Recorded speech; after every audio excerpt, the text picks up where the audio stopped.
Hello? Hey, we finished your airbag recall. You don't have to worry about them exploding and killing you All anymore. right. Score. Yup. And that's not all. We did a courtesy inspection on your car and found a few maintenance items that we could fix for you. Maintenance. What do you mean maintenance? Well, you need a new engine air filter, a new cabin air filter, a new rear wiper blade, you need battery service. We need to remove your exhaust shield because it's making noise, your control arm bushings are cracked, and your rear coil springs are broken. We can fix all this urgent shit for you today and do it all for the low price of $2,000. No. That sounds too expensive. I don't want it anymore. You don't want to do the repairs anymore? No, I don't want the car anymore. You guys just keep it. I don't want it anymore. Listen, man, we don't want your piece of shit car. But you guys are the ones who sold it to me. Yup. But And you know what else we sell? You could have had this all fixed for free if you got our Extended warranty. We've been trying to reach you about it for months and months.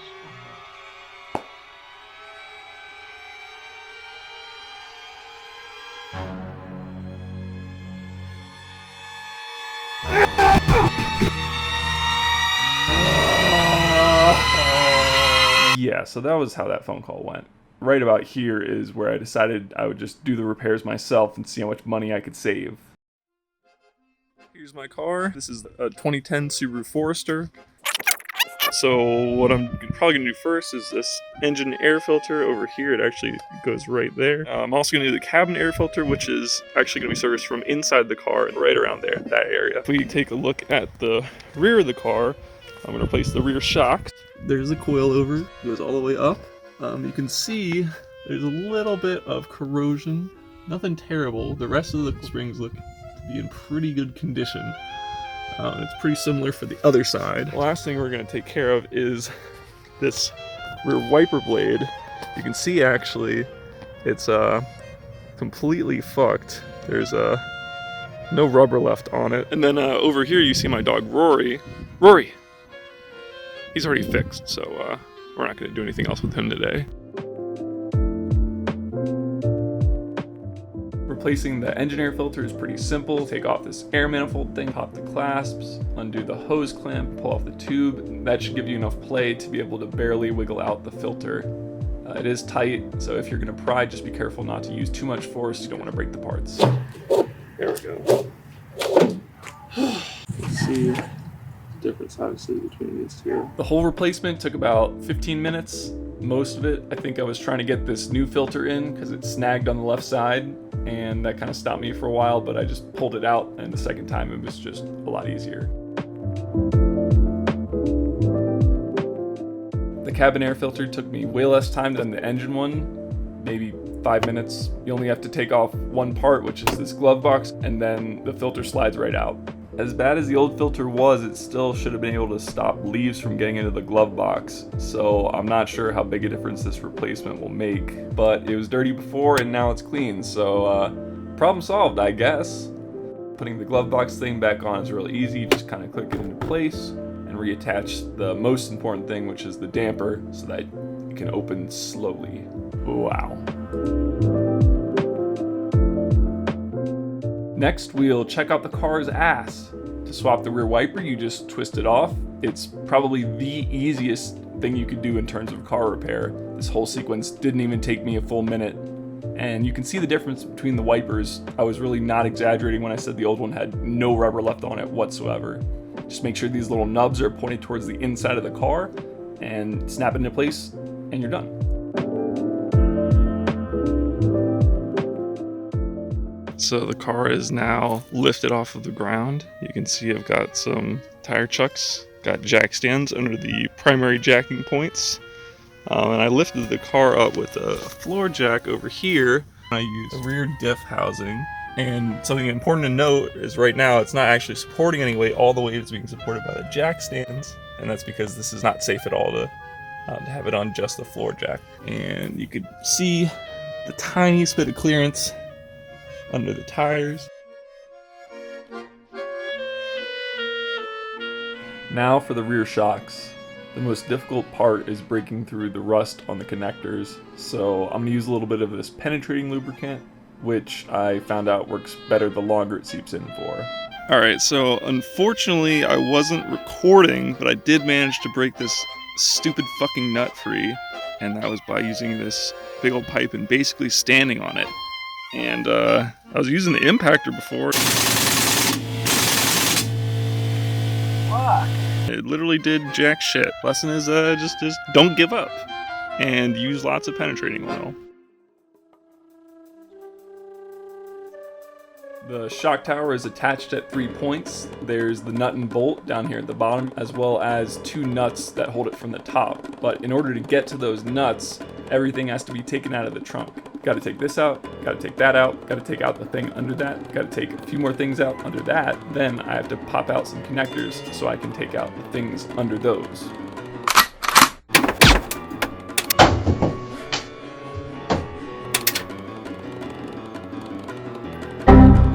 No narcs. If anyone asks, I was wearing these the whole time. Of course, now that my eyes are protected, the clip opts to shoot directly into my hand, the nearest vulnerable part of my body. Forget jacking a 2-ton car off the ground. Removing those little fucking clips was by far the most dangerous part of this whole operation. Anyway, back to removing things. I hammered on the shock for a few minutes trying to get it out, and a piece of the spring actually broke off right here, which means it could have happened on the road, so I'm glad the dealership saw the damage because I would never have noticed. It's a new day. You can see the shock is still in there. I was having a lot of trouble getting it out. Even though it's, mostly out right now, it's still kind of a pain in the ass. And I figured getting the new one in is going to be even harder because it's, not worn in, it's less compressed. So I went ahead and bought these spring compressor tools. They should hopefully make the job a lot easier, and I won't have to disconnect this bolt at the bottom of the control arm. They took forever to tighten, and it was still a struggle to get the shock out. Could have saved myself like 2 hours just taking off that bolt from the beginning. Success! Unfortunately, these spring compressors, this is going to sound stupid saying it out loud, but they only compress the spring. You can see the spring perch actually has a gap in it, but there's still the piston that has the fluid inside, and so even if I put my full weight, as much weight as I can while holding my phone, it still barely compresses.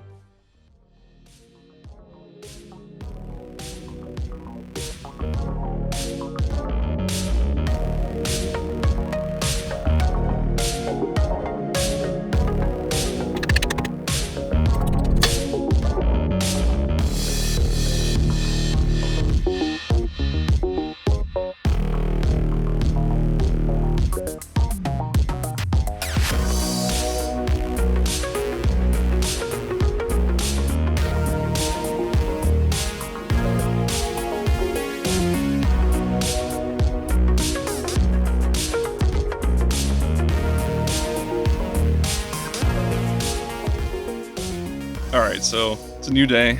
I finished the other side, but it took a long time. Like, I don't know, I wasted a lot of time that I didn't have to. So today, the goal is we're gonna get this side done, the rear passenger side, and do it as fast as possible. So we can just call this next part of the video any % world record attempt.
everything is finally done, which means I can now answer the question that we've all been waiting for. Was doing the repair with myself worth all the effort? Everyone brace yourself. We're gonna find out right now with the help of some light algebra. Let's start with cost.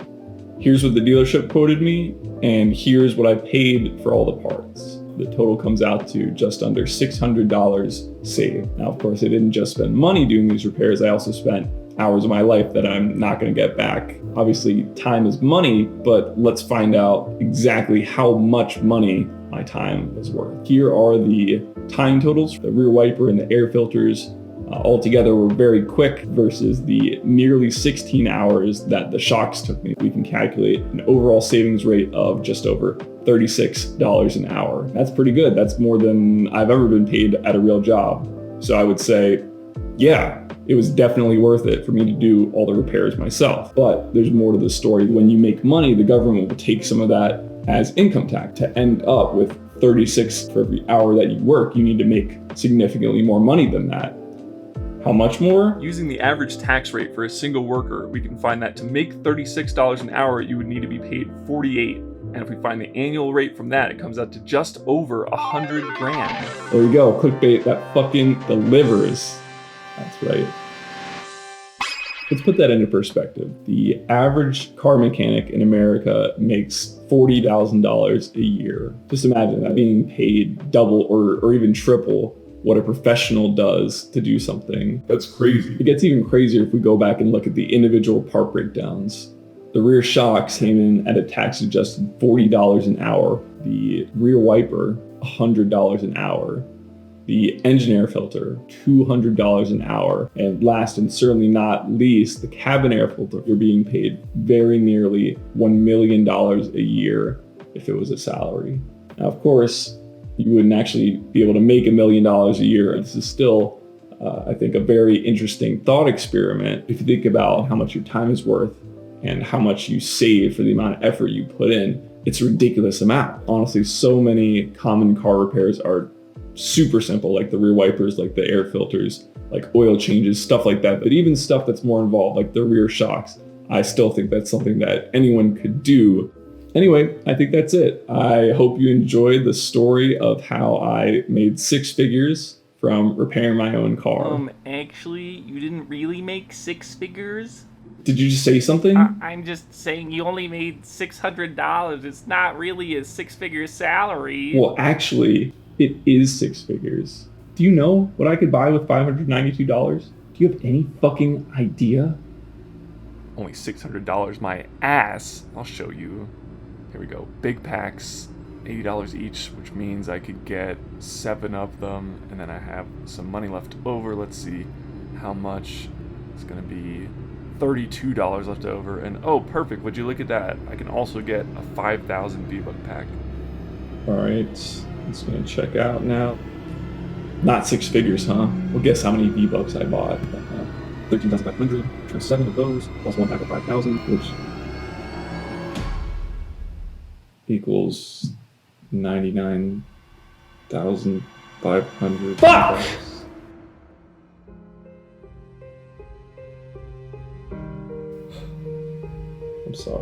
I'm sorry guys.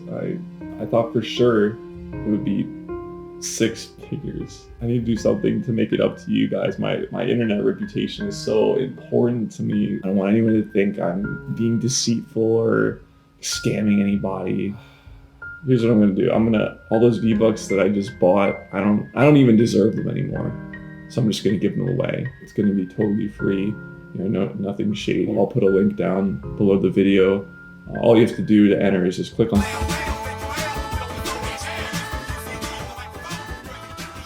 Thanks for watching. Seriously, if you're still here, chances are you liked it, so might as well just hit the button. I have some more sick videos in the works, and you definitely do not want to miss out. And if you're so inclined, maybe hit the like or comment or send it to everyone in your email address book, whatever works. I'd appreciate it. Oh, and one last thing, I almost forgot to show the car working again, so here's that.